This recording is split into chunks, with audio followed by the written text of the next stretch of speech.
When evildoers assail me to eat up my flesh, my adversaries and foes, it is they who stumble and fall. Remember, the king's proclaiming this. Those guys that are out to get me, you know what? I'm going to rest in God. He's going to make them fall. Though an army encamp against me, my heart shall not fear. Though war arise against me, yet I'll be confident. Yet I'll be confident. I told you, I think I let you know we have a new dog around the house. Mr. Pixie went the way of all the earth.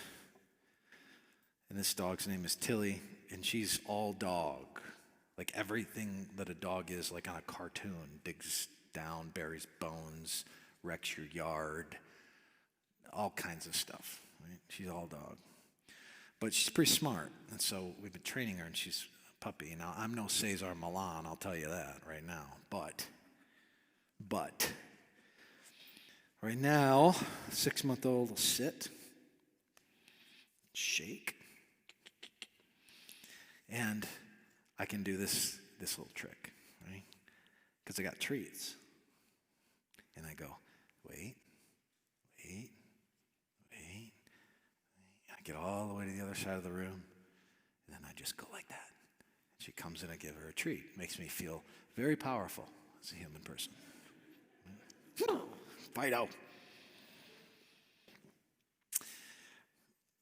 As I mentioned, the waiting that God has for us isn't because we see the treat. That's easy. Even a dog can do it. But ours is a different sort. Jerry Bridges, in his book, Trusting God Even When Life Hurts, writes this. I sympathize, he says, with those who find it difficult to trust God in adversity. I've been there often enough myself to know something of the distress, the despair, the darkness that fills our souls when we ponder if God truly cares about our plight. I've spent a good portion of my adult life encouraging people to pursue holiness, to obey God. Yet, I acknowledge it often seems more difficult to trust God than to obey Him.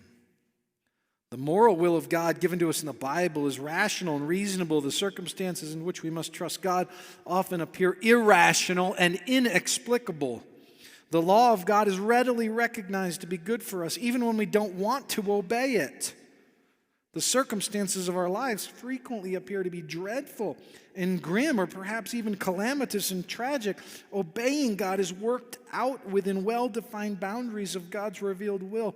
Trusting God is worked out in an arena that has no boundaries. We do not know the extent, the duration, or the frequency of the painful adverse circumstances in which we must frequently trust God. We're always coping with the unknown. This is what makes waiting hard. And it's also why the injunction isn't wait for relief. Be strong and courageous. Wait for relief. It's wait for the Lord. Because the object of your trust is a person. Look at the connection here in Psalm 25. To you, O Lord, I lift up my soul. Oh my God, I trust in you. I trust. Let me not be put to shame. Let not my enemies exalt over me. Indeed, none who wait for you shall be put to shame. They shall be ashamed who are wantonly treacherous.